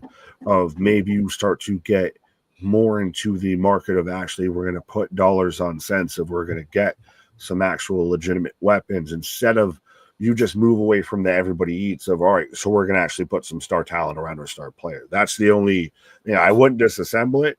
I would just switch it of staying that kind of college offense to, no, we need star players, because star players are going to be the ones that put us over the edge here. But because we've seen it happen with franchises like Dallas. It's happened before. We've seen it with franchises like Miami. We've seen them completely unravel a team where they thought, okay, Super Bowl or bust, and they do that, and next thing you know, you're trying to reclaim your identity some 5 or 6 seasons later. Because when you do unravel a team, it's a bare minimum of 5 just to get the footing. You breaking the whole car down with all the parts, and that's the thing is, I don't, just because we have Josh Allen, I think that that's not an option at this point, because he's still like in the prime of his career right now. It's a little Jalen Hurts. I know he was brought up before. It's a little Joe Burrow of, you don't fully disassemble the team because you have an engine that it can't be beat. You know what that reminds me of? Andy Dalton, Cincinnati. The Red Rifle? Yep. When they had that squad. When they had TJ and Chad. Yep. AJ Green. He had that squad, and Super Bowl of bust in Cincinnati's eyes. And when it was bust, they packed Andy up out of here. They inserted Barrow, said, this is our guy. This is going to lead us into the next millennia, or the next few seasons for Cincinnati. But we've seen what happens when we disassemble something that can work. The only thing you have to do is just fine-tune the parts. So if I am the Bills, if I'm in there in the front office, if it doesn't work out this season, this is where I fine-tune the parts. This is where I go in and tighten up the lug nuts on everything. Yeah. That's why my question is, like, I'm with Nick. I like Sean McDermott, but I also, I'm wondering if we keep getting to the same spot and not getting over the hump. Is it me? Am I the drama?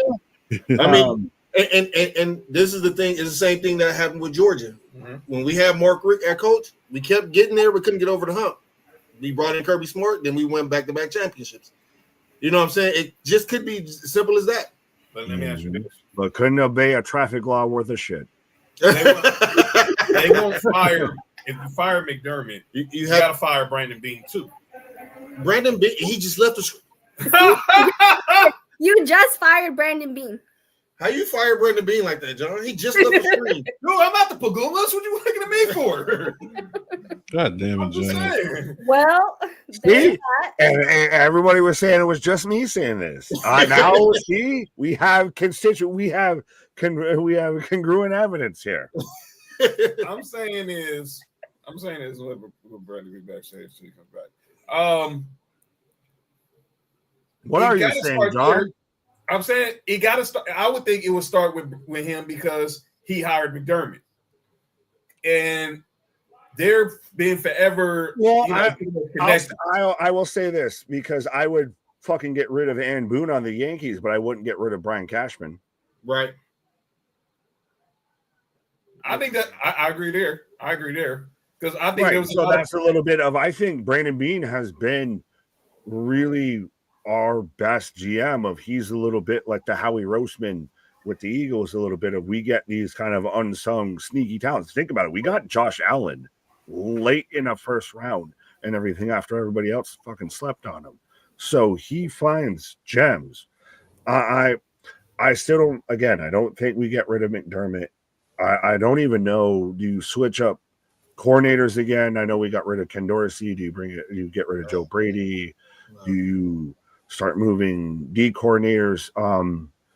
Christ, who was the D coordinator we had like in 2023? Frazier. Leslie Frazier with his Leslie Frazier. Thank you. But yeah. Do we just do coordinators? Like, is it a coach? I took him out my brain too. What's that? I took him out my brain too. Pitiful. Yeah. Mark still's hoping that y'all get Jim Schwartz back in Buffalo. Well, I think that there's going back to the original whole talking point of this of breaking down the team versus, reestablishing the parts and rebuilding the machine. You have enough foundational pieces that I think you build the blocks still around it. How you want to break it down, how you want to move pieces on the chessboard is up to interpretation. But Josh Allen's not leaving. I would dare say McDermott might be not leaving, but there's still foundational blocks on that roster. And I think what's gonna save McDermott is you can't go into the new stadium with an unknown coach. Mm-hmm. By the way, the red helmets and everything for the last game, fucking fire. Yes. I might have to put mine up. Never mind. You put on your helmet? Yep, I got the helmet at the house. All right. Brandon Bing, what's your thoughts about the team that you're the GM of? After you got fired. I am not the GM.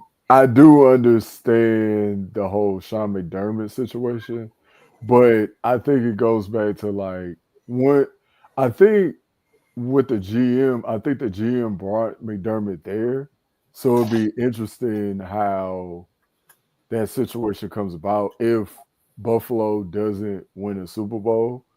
Like, does like the GM going, okay, maybe we just need a leadership change. Yes, although we go into a new stadium, but it's clearly not working. So like you get, I don't know how long McDermott's been there, but like too long. It gets to a point where you're going, okay, we just need a new voice.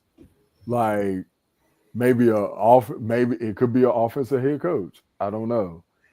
That's the thing. Like, it's like, even if you fire McDermott, it's like, who's really out there? Are you going to make Joe Brady the head coach, or are you going to go out and like, I don't know, like bring a college coach in? I don't know. Like, that's one of those things where it's like, even if you fire McDermott, it's like, there's no like surefire head coach out there. We going, okay, as soon as this guy leave, we can definitely get this guy. It's like, it's not a guaranteed. So it's like, and then the thing about college coaches is like, college coaches getting paid like how stupid money. So it's like, if I'm a college coach and I'm looking at like Buffalo offer me a job, I'm like, well, like, I mean, yes, it's an NFL job, but it's like, I got power in college. I'm not finna give up power in college to go to answer to an owner and a GM. You know what I'm saying? So it's like, I think it's like, if Buffalo, like, they maybe have to tweak their roster and probably tweak a head coach, but then the question becomes like, who's going to be a head coach once they get rid of Sean McDermott? All right. And this has been a real dope 2 a days. So let's get our final segment in as we do the 2 a days, and we're gonna head up out of here. I don't have nobody for calling out names today. Mark, did you have anybody? No. So panel, did you have anybody y'all want to call out? Just say yay or nay. Yeah. All right, JT. So big Nick. Good God. Yeah. Bing? Nay. Nessa? All right, so we're going to let JT and Big Nick have this one. So, ladies and gentlemen, our final segment is often imitated, it's never duplicated. Some people say stuff in the sports world they need to get called out for, and this is the spot where we do it. Ladies and gentlemen, it is time for calling out names, and we're going to start off with our brother, Mr. 6ix9ine himself, JT. Go ahead. No, not that kind of 6ix9ine, Mark. Go ahead. Who you want to call out, brother? I mean, could be. I am calling out the dildo grabbing, tossing fans out there.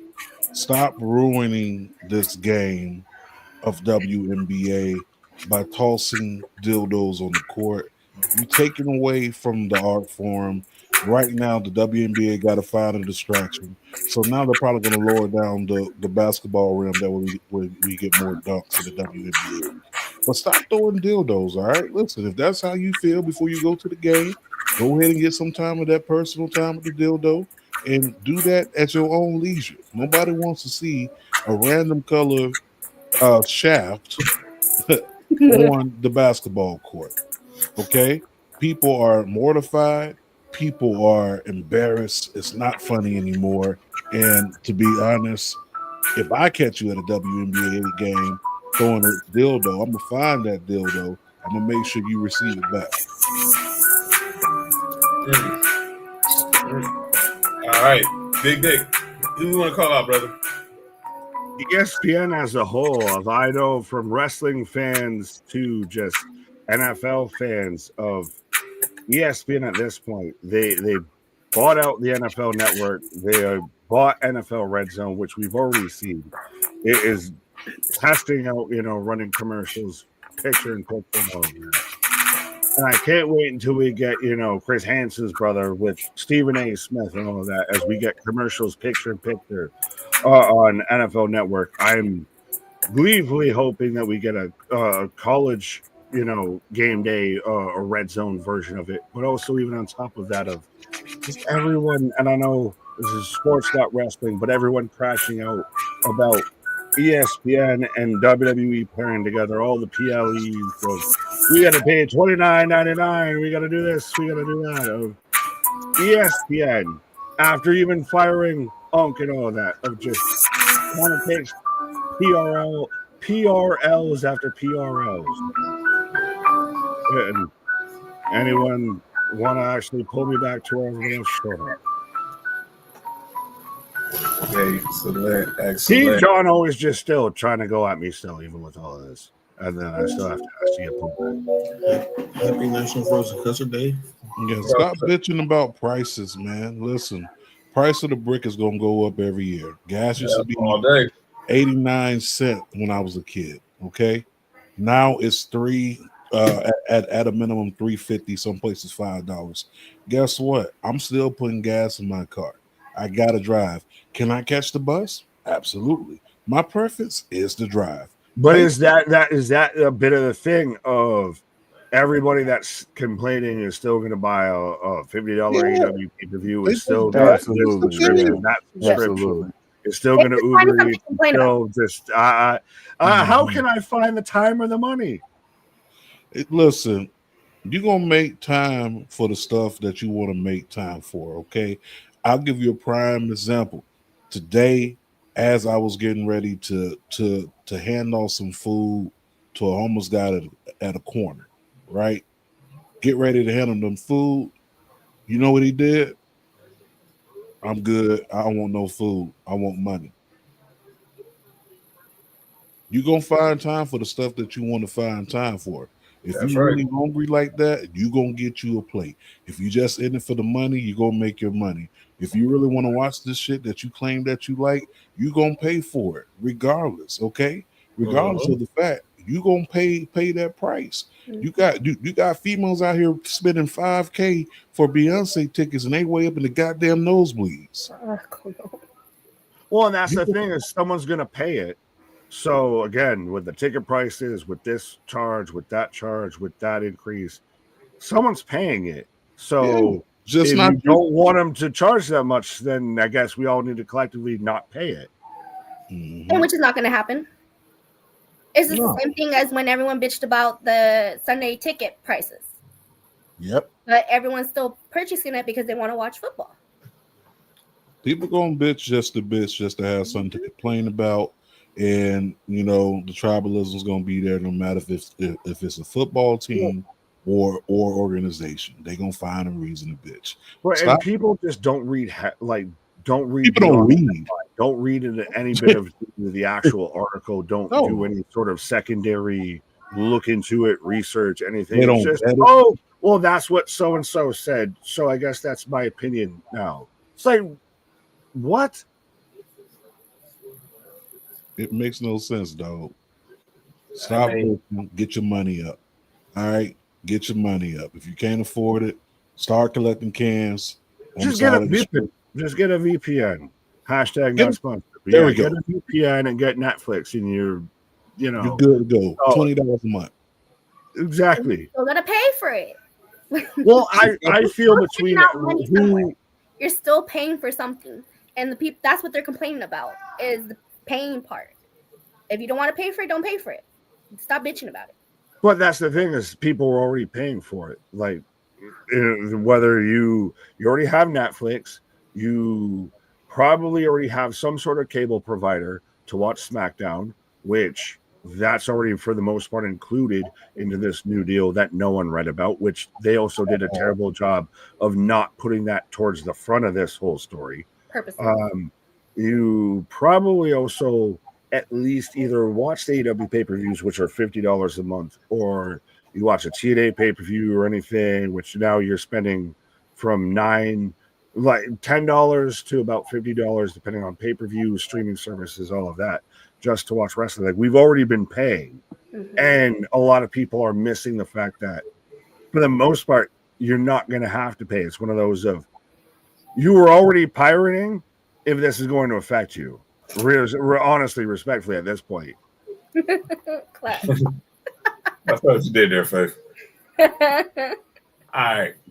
Let's go ahead and end the show. Various pussy network.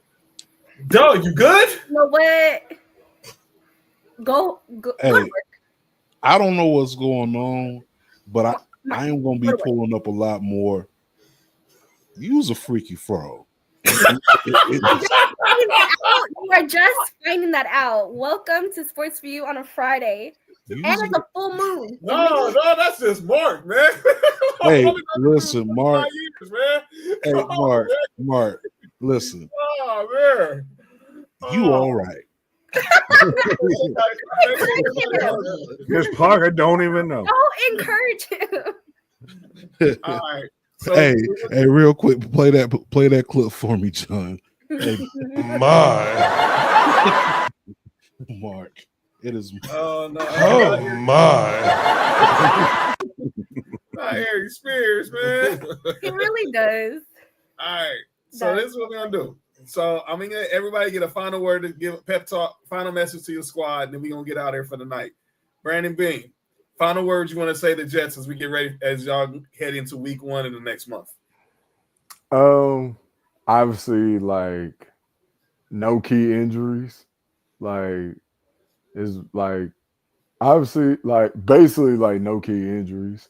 Like just like I want us to be as healthy as possible. I know it's kind of like, a lot to ask considering it's football, but I think going into the season, it's like we can't have like key injuries that impede our progress to get to the playoffs. So my message to them is just like, like pretty much just I'm hopeful for like pretty much like an injury-free season. Like that's what I'm hoping for. All right, Nessa and JT in that order.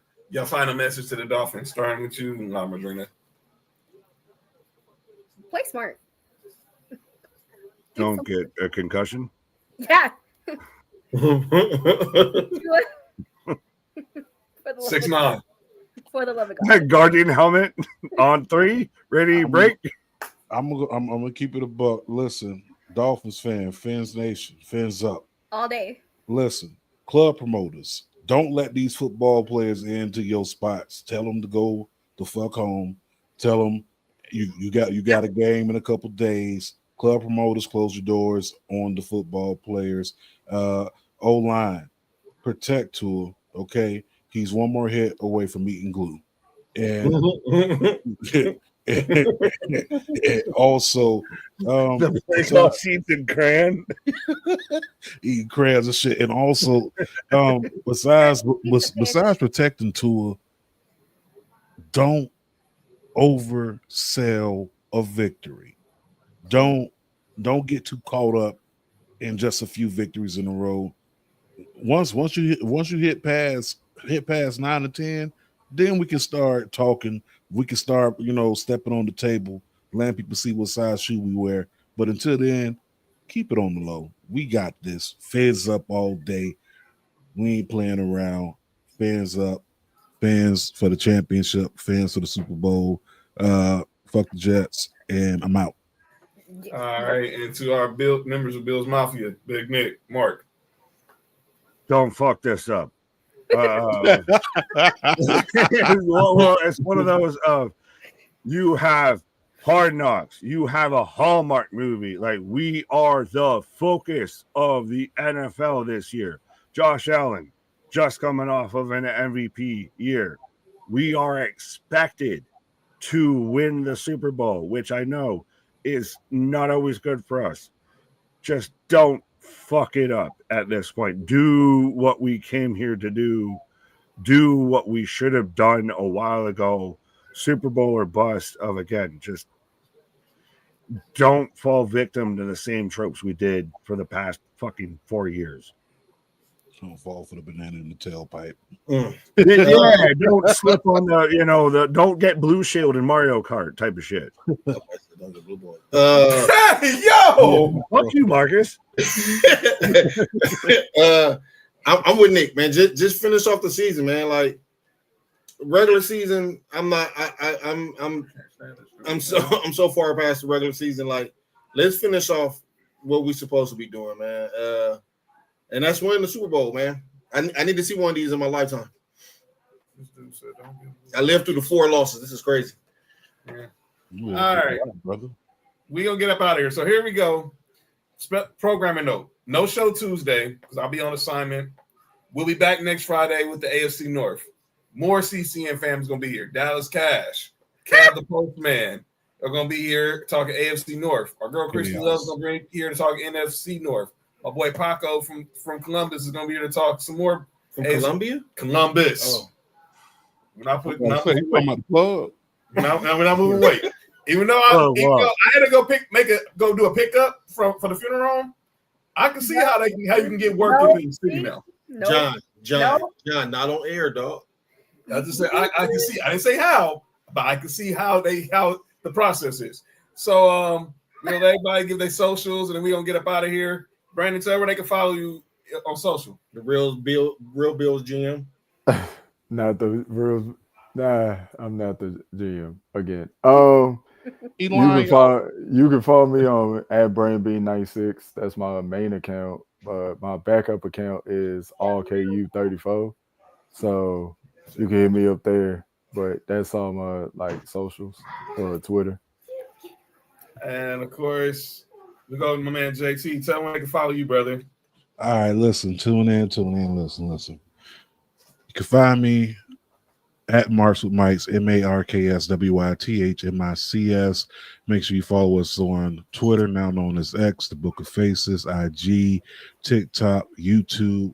Go back and watch the latest episode that we just had with Radio Big Mac. Hilarious. Out. That episode was hilarious. He came on, showed love. So go ahead, subscribe. If you haven't seen the episode, I'm getting ready to drop some clips, and the audio should be out tomorrow. All right. Now, Madrina. You guys can find me on X, Instagram, and TikTok at LaMadrina_XOXO. Find me on Mondays, Tribal Warzone, for a Raw Watch Along. And Wednesdays on the Humble Roses. Also, shout out to my goddaughter. Happy birthday, baby girl. Happy birthday, little brother. And happy birthday, little sister. The Leo party over here. Y'all deep. John trying to kill me. Wait, I'll let you turn on. My bad. All right, Big Nick, tell them where they can follow you, brother. YouTube and Twitch, our shit is real, our shit is raw, our shit is all authentic. What are you talking about? That rest you put that for life with it. And you can catch us next Friday. Mm-hmm. Next Friday, AFC NFC North preview. You can catch me Monday on Tribal Warzone, me, Nessa, Trail, JoJo. You can catch Mark next Wednesday, No Rules Live on IG Live, him, Ill Will. You can catch JT on Thursdays with Marks with Mikes, with Cash and Cheech. Just shout out. Again, check out the new episode they just did with Radio Big Mac from Wildin' Out last night. It was dope.